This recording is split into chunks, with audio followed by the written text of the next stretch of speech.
أعوذ بالله من الشيطان الرجيم. بسم الله الرحمن الرحيم.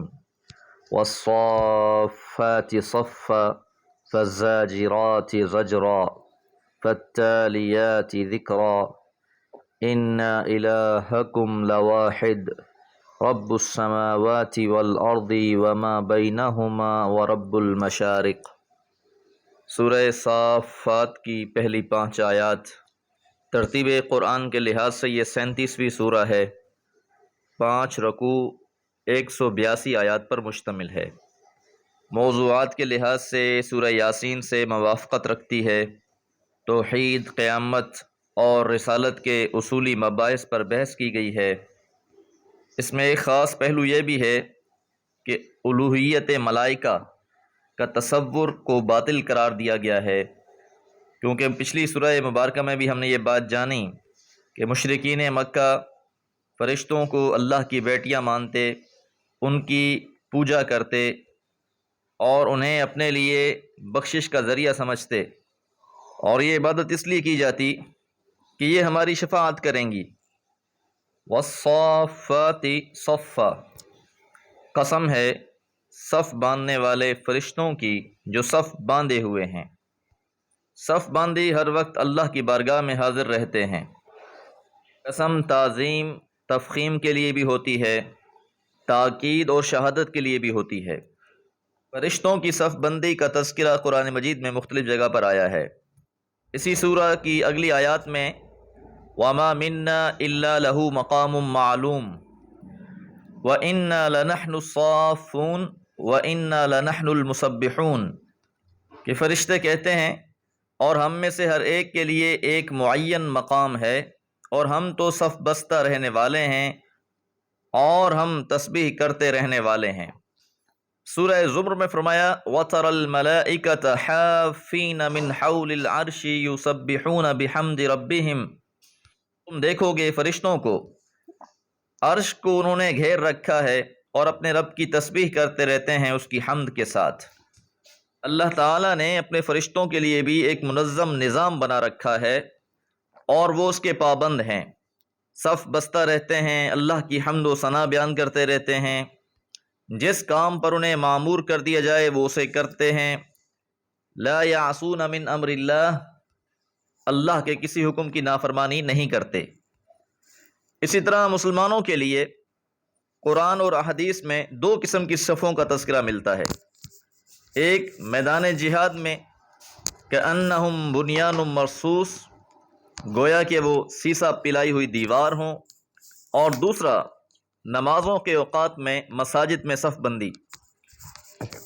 مسجد نبوی میں جب نماز کے لیے صف بندی ہوتی تو حضور علیہ الصلوۃ والسلام فرمایا کرتے اقیموا صفوفکم وتراصوا فانی اراکم من وراء ظہری، اپنی صفوں کو سیدھا کر لو اور مل جاؤ، میں تمہیں اپنی پشت کے پیچھے سے بھی دیکھتا ہوں۔ اور آپ یہ الفاظ بھی کہتے رصوا صفوفکم وقاربوا بینہا، اپنی صفوں کو جوڑ لو اور قریب ہو جاؤ، وحاذوا بالاعناق، اپنی گردنوں کو سیدھا کر لو۔ اسی طرح آپ یہ کلمات بھی ارشاد فرماتے سووا صفوفکم، اپنی صفوں کو سیدھا کر لو، ان تسویۃ الصف من تمام الصلاۃ، صف کا سیدھا ہونا یہ نماز کی تکمیل میں سے ہے۔ حضرت انس رضی اللہ تعالیٰ عنہ سے مروی ہے حضور علیہ الصلوۃ والسلام نے فرمایا سووا صفوفکم، اپنی صفوں کو سیدھا کرو، ان تسویۃ الصفوف، بلا شبہ صفوں کا سیدھا کرنا من اقامت الصلاۃ، نماز قائم کرنے میں سے ہے۔ امام بخاری رحمہ اللہ نے اس حدیث کو بیان فرمایا۔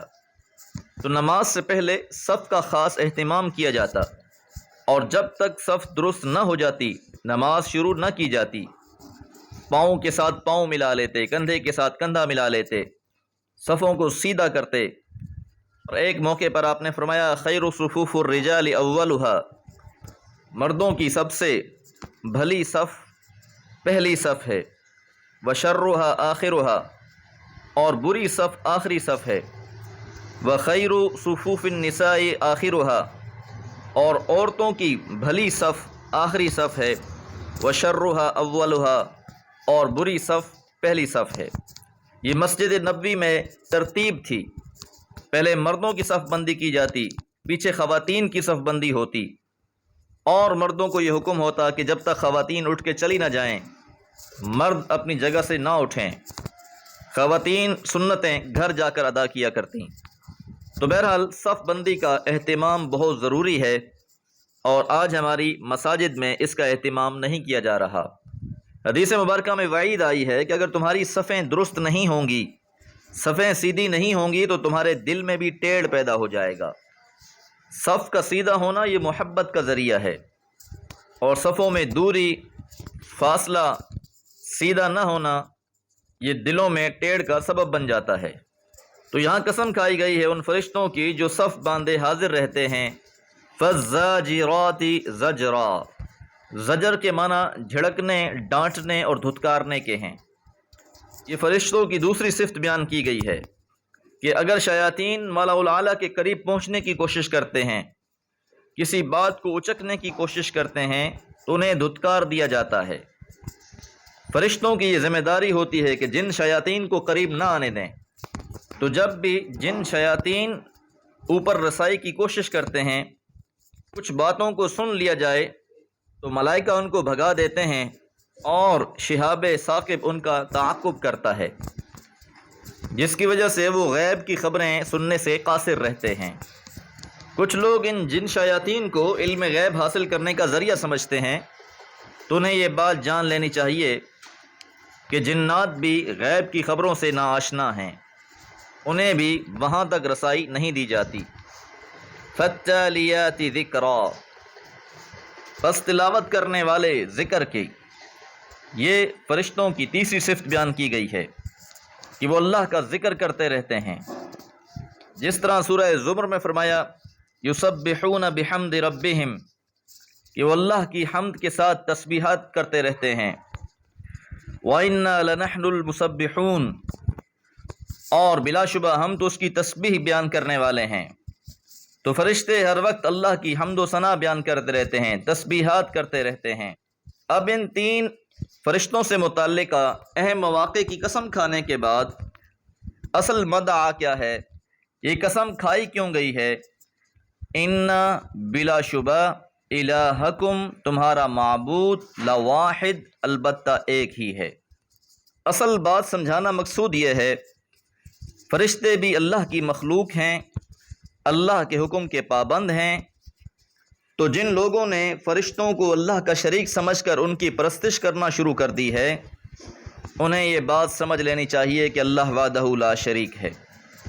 دین کا اصل اصول ہی وحدانیت ہے۔ 1,24,000 انبیاء نے آ کر ہمیشہ لوگوں کو ایک ہی بات سمجھائی ہے، الہکم الہ واحد، بلا شبہ تم لوگوں کا الہ ایک اللہ ہے، رب السماوات۔ اب اس اللہ کا تعارف بیان کیا جا رہا ہے، اس کی صفات بیان کی جا رہی ہیں۔ رب السماوات والارض، وہ رب ہے آسمانوں کا بھی اور زمین کا بھی۔ زمین و آسمان اسی نے تخلیق کیے ہیں، اسی کی ملکیت ہیں، اور اسی کے زیر انتظام ہیں۔ اللہ الذی خلق السماوات والارض وما بینہما، سورہ سجدہ میں فرمایا کہ اللہ وہ ہے کہ جس نے آسمانوں اور زمین کو تخلیق کیا، اور جو اس کے درمیان میں ہے اسے بھی تخلیق کیا۔ تو جس شخص نے اس بات کو سمجھ لیا تو الہ وہ ہے جو رب ہے آسمانوں کا بھی، زمین کا بھی، وما بینہما، اور جو ان دونوں کے درمیان میں ہے، ورب المشارق، اور وہ مشرقوں کا بھی رب ہے۔ تو مشارق لفظ جمع اس لیے استعمال ہوا ہے کہ اطراف کی وسعتوں کو بیان کرنا مقصود ہے۔ یاد رہے کہ جمع کا لفظ وسعت اور طول کو ظاہر کرنے کے لیے بھی آتا ہے۔ تو قرآن مجید میں لفظ مشارق اور مغارب اسی اعتبار سے آئے ہیں۔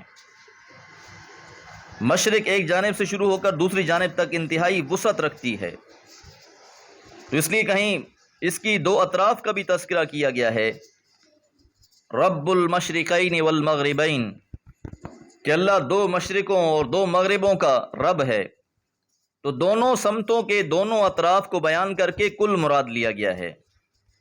اور سورہ معارج میں فرمایا فلا اقسم برب المشارق والمغارب انا لقادرون، بس نہیں، میں قسم کھاتا ہوں مشارق اور مغارب کے رب کی، بے شک ہم قادر ہیں۔ مشرق کا تذکرہ مغرب سے زیادہ ہوا ہے کیونکہ سورج کو دیوتا ماننے والے، اس کی پرستش کرنے والے سورج طلوع ہوتے وقت اس کی بندگی کرتے ہیں۔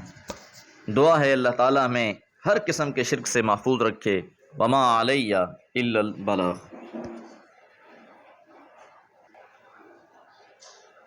اعوذ باللہ من الشیطان الرجیم، بسم اللہ الرحمن الرحیم۔ انا زینا السماء